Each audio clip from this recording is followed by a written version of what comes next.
Everybody here urges you to remain alert as danger has not yet passed. This as fire crews have gained a foothold on the multiple fronts Tuesday. As of midday, the Hearst fire was at 97% contained, the Eaton at 35%, and the Palisades at 17%. A fourth ignition, the auto fire, started near Ventura Monday night. At last check, it had burned over 50 acres as fire crews work to contain it.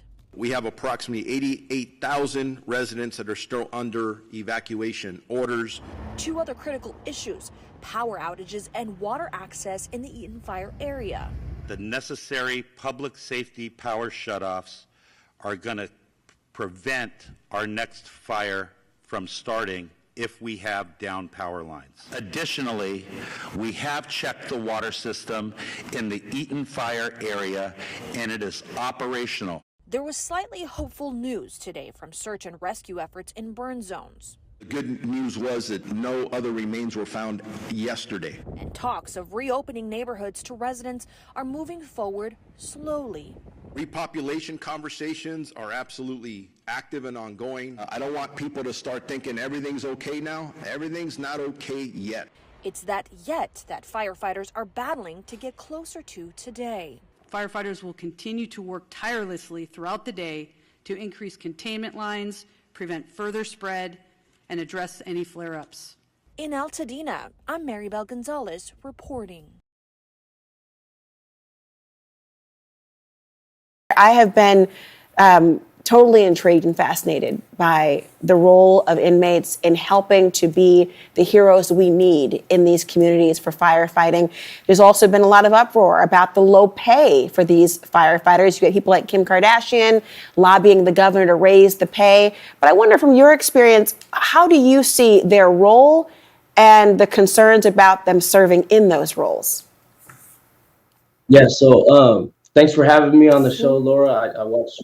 Thank you very much. So as far as the pay goes, when I was doing firefighting as an inmate firefighter, I was getting paid about $1. So there is an increase for sure. But as a professional firefighter myself, that's like for civilians in the field or incarcerated folks. It's like in the fire service, you always have to kind of put in your skin in the game, that free time, a little like that volunteer aspect. So like the way me and my peers, when we were incarcerated, the way we looked at it was like, this is our internship and this beats the prison being behind the walls, and we can get this career in the process. And that's exactly what I was able to do. And so if that answers your question. Yeah, it's very important to think about. And I'd love to know your personal experience. You were once out there fighting fires as an inmate and an incarcerated person. Can you tell us about what that experience was like in that program?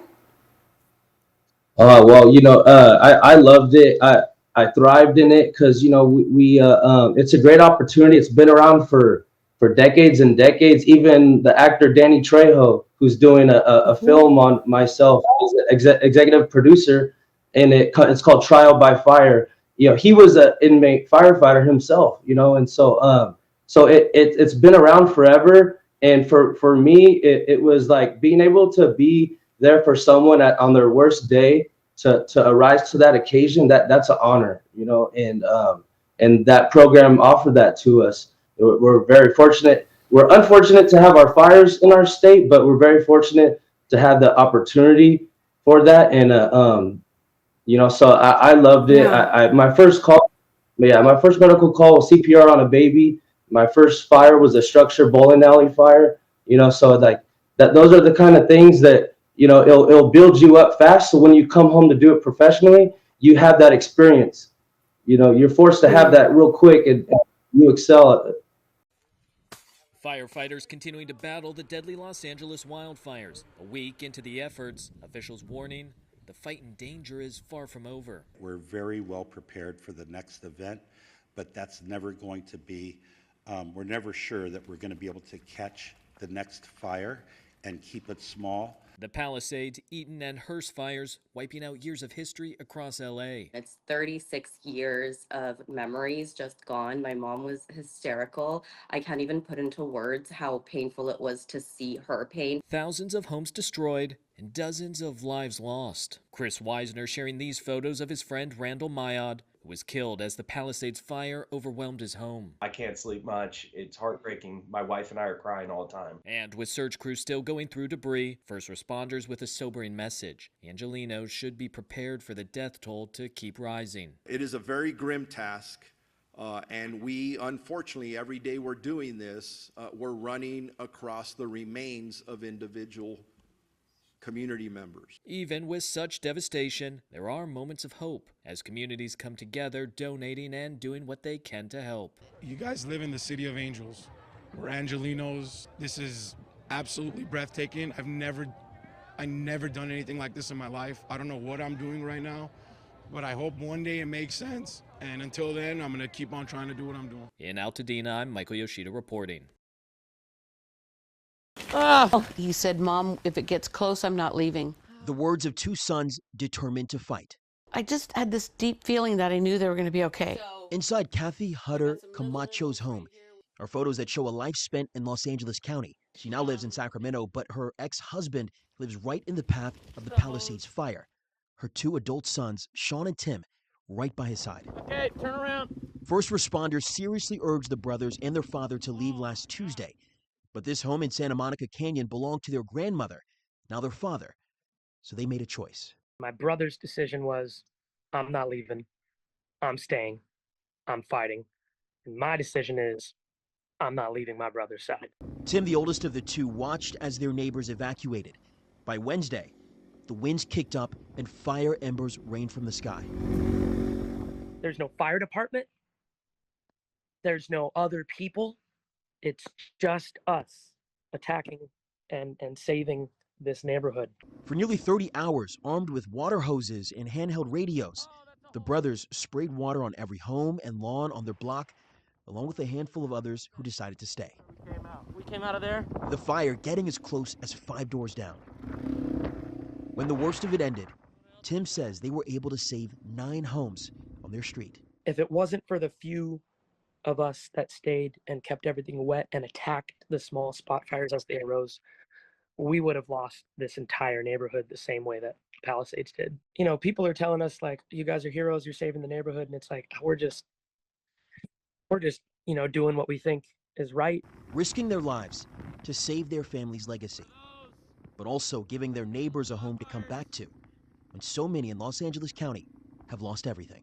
They're fixers, they're helpers. They always have been that way. It just shows their character.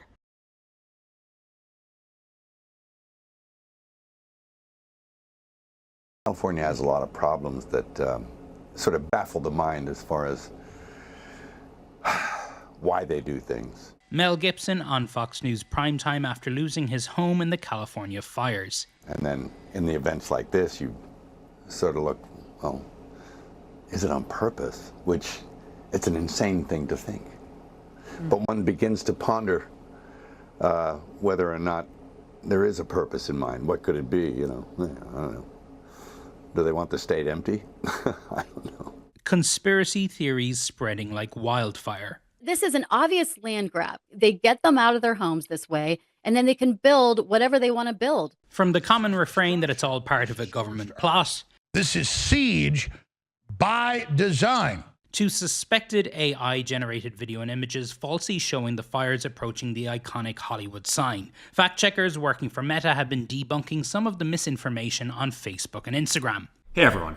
But last week, Mark Zuckerberg announced this. We're going to get rid of fact-checkers and replace them with community notes. Replacing fact-checkers with community notes, a form of crowdsourced fact-checking that is used on X. But critics say Zuckerberg shouldn't be trying to emulate X, pointing to viral misinformation on that platform that goes unchecked. Like this post, viewed almost 500,000 times, baselessly claiming DARPA, a wing of the Department of Defense, started the fires. I'm here with the fire command team at the Palisades fire. Indeed, X's owner, Elon Musk, has spent the last week elevating conspiracy theories about the fires. What about water availability? Responding to a post from disgraced conspiracy theorist Alex Jones that the fires are part of a globalist plot, Musk responded, "True." More big donations for Los Angeles fire relief efforts. Metallica's foundation has pledged $500,000 to relief and recovery efforts. That follows Beyoncé's foundation's pledge to donate $2.5 million to fire relief and the $1 million pledge made previously by Jamie Lee Curtis's Family Foundation. Other celebs are contributing in different ways. Halle Berry says she's donating her entire closet and encouraging others to contribute clothing to those who've lost everything. Kumail Nanjiani is holding a benefit comedy show to raise money for wildfire relief, and Jennifer Garner is working to provide meals for evacuees. Meanwhile, 2 major award shows are going forward amid the wildfires. The Recording Academy, which made a $1 million fire relief donation, says the Grammys will take place as scheduled February 2nd, but will spotlight first responders and include a charitable component. A month later, the Academy Awards are set for March 2nd. Motion Picture Academy leaders say they look forward to honoring frontline workers, recognizing those affected by the fires, and encouraging viewers to support relief efforts. In Hollywood, I'm David Dan.